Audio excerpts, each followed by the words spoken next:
dari mahasiswa Unsika program studi pendidikan agama Islam. Yang dimana untuk video kali ini itu tugas mata kuliah pendidikan anti korupsi. Dan selanjutnya ini bersama rekan saya dan juga salah satu narasumber dari Kejaksaan Negeri Kabupaten Karawang dengan Bapak siapa? Ya, perkenalkan, nama saya Raden Muhammad Ditya Pramana SH, jaksa komisional di bidang tindak pidana khusus Kejaksaan Negeri Karawang. Baik Bapak, untuk pertama itu izin bertanya, yang mana tanyanya program apa yang dilakukan oleh Kejaksaan Negeri Kabupaten Karawang untuk membina masyarakat agar tidak terlibat dalam praktek korupsi dan nepotisme. Oke, terima kasih ya pertanyaan. Untuk program yang dilakukan oleh Kejaksaan agar dapat membina masyarakat itu, yang pertama kami kan di Kejaksaan itu terdiri dari beberapa bidang. Salah satu bidang tindak pidana khusus dan intelijen. Nah, salah satu tugas dan fungsi dari untuk intelijen adalah ada kegiatan jaksa masuk sekolah, yang mana jaksa masuk sekolah itu adalah memberikan suatu penyuluhan atau sosialisasi terhadap masyarakat, baik masyarakat umum, mahasiswa maupun siswa sekolah, untuk mengetahui apa sih dampak negatif dari tindak pidana korupsi, kemudian apa sih bahayanya dari adanya pungli seperti itu kan berakar. Korupsi itu kan dari hal-hal kecil seperti itu, dari pungli, dari pungutan yang tidak seharusnya ada tapi ditarik seperti itu. Nah, juga begitu halnya dengan bidang Pitsus juga dapat dilibatkan dalam jaksa masuk sekolah juga. Kemudian selain itu kami juga melakukan podcast di radio di Karawang seperti itu, dan juga ada tempat podcast di Kejaksaan di Karawang juga, yang mana dalam podcast tersebut juga menjelaskan apa sih tindak pidana korupsi itu, apa sih seperti itu, sehingga adanya pengetahuan luas dari masyarakat, tidak hanya sekedar datang kemudian duduk, tidak, tapi bisa diakses melalui media sosial juga seperti itu, karena kami juga menggunakan sarana YouTube dan Instagram juga live untuk kegiatan tersebut. Kalau misalnya berarti kegiatannya udah masuk ke instansi beberapa ya. Dan juga ada podcast dan di beberapa media sosial juga. Itu sejauh mana sih Pak untuk keberhasilan program-program ini? Oke, untuk keberhasilannya kan itu memang tidak dapat terlihat secara langsung ya Mbak ya, tapi terlihat dari tingkat penyelesaian perkara korupsi di Kabupaten Karawang ini telah kami lakukan dengan maksimal seperti itu. Nah, contohnya adalah kami menerima adanya laporan dari masyarakat terkait adanya tindak pidana korupsi seperti itu. Nah, untuk penyelesaiannya tadi bahwa secara gamblang atau secara nyata memang tidak dapat terlihat secara jelas ya, karena kan korupsi itu bukan seperti penganiayaan, bukan seperti pembunuhan yang bisa dilihat secara nyata, tapi korupsi itu kan dia secara bertahap, secara berkala, dan memiliki rentang waktu tertentu sehingga dapat dia menguasai uang itu, uang negara itu. Jadi untuk sejauh ini yang kami dapat kami sampaikan untuk tingkat penyelesaiannya yaitu berkurangnya laporan seperti itu, dan pada saat dicek juga bahwa kami kan juga sering melakukan pemeriksaan ke dinas-dinas, ke instansi-instansi seperti itu, dan sedikit ditemukan adanya suatu penyelewengan seperti itu.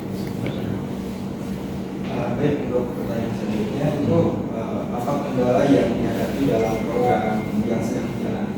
Oke, terima kasih. Untuk kendala yang Kejaksaan Negeri Karawang hadapi itu adalah kami masih sedikit sumber daya manusianya, karena di bidang Pitsus pun hanya tidak sampai 5 jaksanya, sedangkan tugas kami pun banyak, bukan hanya terkait tentang kerjaan pidana khusus atau korupsi juga, tapi kan ada tindak pidana lain yang harus kami sidangkan, harus kami lengkapi berkasnya seperti itu. Nah, jadi sebenarnya kalau untuk faktor penghambat sih cuman SDM aja ya, sumber daya manusianya yang memang kami anggap kurang seperti itu. Jadi harus pintar-pintar membagi waktu lah, efisiensi waktu, misalnya untuk menerima laporan ini kapan nih ada jangka waktunya 7 hari harus segera diselesaikan, harus ditelaah seperti itu. Jadi ya pembagian waktu aja sih, itu aja masalahnya sama.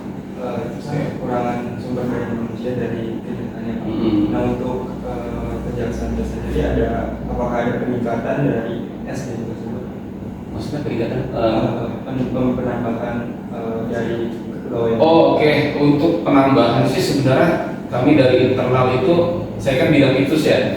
Jadi bidang Pivus itu bisa menarik atau meminta tolong dari jasa di bidang intelijen, dari bidang tindak pidana umum. Jadi sebenarnya tinggal bagaimana perkara itu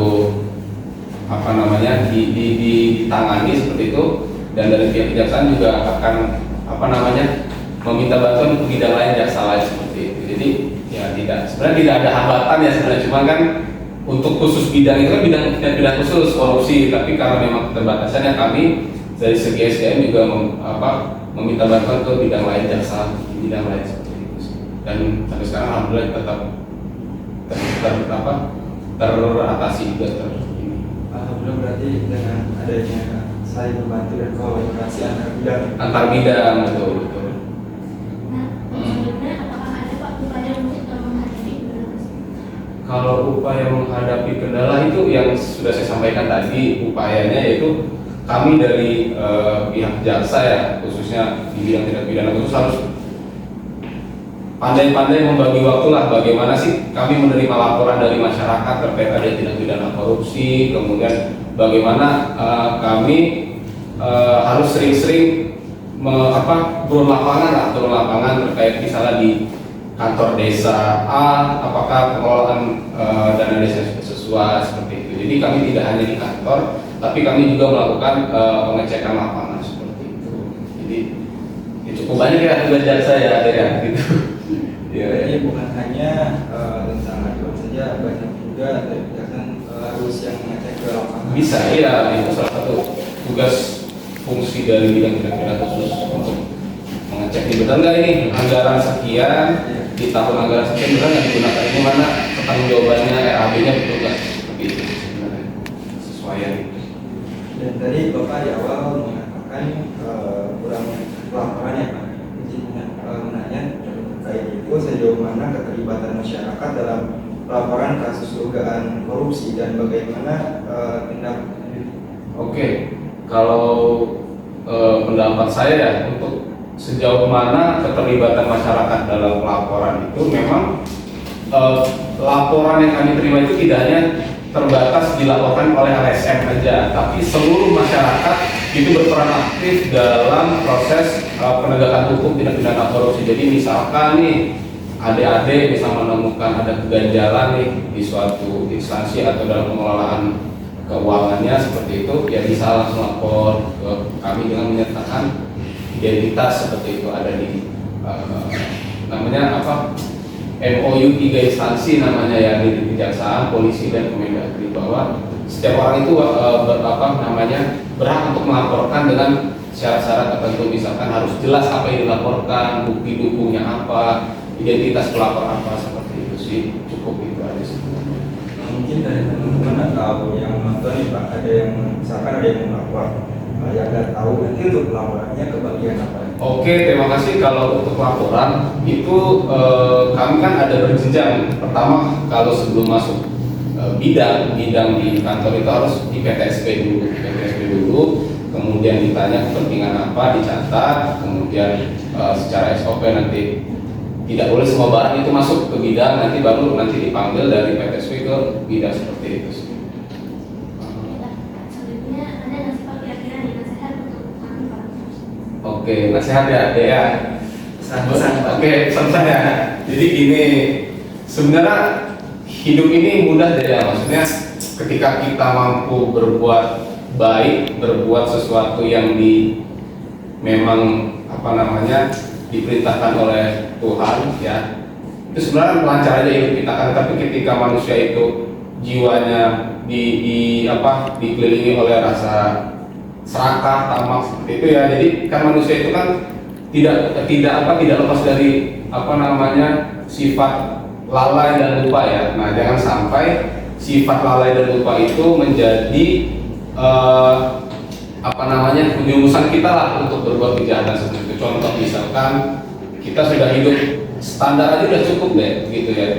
Jangan membuat suatu tolak ukur orang lain itu ke kita seperti itu. Jadi misalkan yaudah orang punya mobil udah nggak apa-apa, yang penting kita udah hidup dengan nyaman, udah bahagia dengan keluarga seperti itu. Jadi untuk menghindari salah satu korupsi itu kan penyebabnya karena ketidakpuasan terhadap diri sendiri seperti itu, ya, betul ya. Jadi ketika kita menganggap diri kita selalu kurang, ya kapan kita akan merasa cukup seperti itu. Jadi intinya apa yang kita lakukan harus didasarkan pada, ya, sebenarnya hukum juga harus berdasarkan dari agama juga seperti itu, bahwa Allah juga mengajarkan tidak hidup dalam ria atau tamak seperti itu, ya, serakah. Jadi intinya jauhi hukum dan kenali hukum seperti itu. Kenali hukum, jauhi hukuman, ya. Gitu sebenarnya. Terima kasih. Berarti pada intinya untuk pesannya itu banyak bersyukur aja. Bersyukur aja, ini kan pendidikan agama juga, ya. Jadi ya hablum minallah lah, ya. Harus merasa cukup sih, bersyukur selalu seperti itu. Karena kurang manusia itu selalu merasa kurang. Kan korupsi itu karena merasa kurang. Jadi makanya dia ngambil duit negara itu kan. Gitu. Ya. Mungkin sekian sih Pak untuk beberapa pertanyaan yang kami tanyakan. Kurang lebihnya ya mohon maaf. Ada pesan Pak untuk kalau pesan sih mungkin sama kayak tadi, ya. Intinya aturan dibuat untuk diikuti, bukan untuk dilanggar seperti itu. Jadi apabila kita kan hidup di negara hukum, ya, jadi ketika kita melanggar hukum, ya siap-siap konsekuensinya akan dihukum seperti itu, ya. Gitu aja sih. Makanya hiduplah dengan secukupnya dan sewajarnya, yang berlebihan, ya. Jadi teman-teman harus hidup banyak bersyukur. Sekian video dari kami kelompok pendidikan anti korupsi. Kurang lebih maaf. Assalamualaikum warahmatullahi wabarakatuh.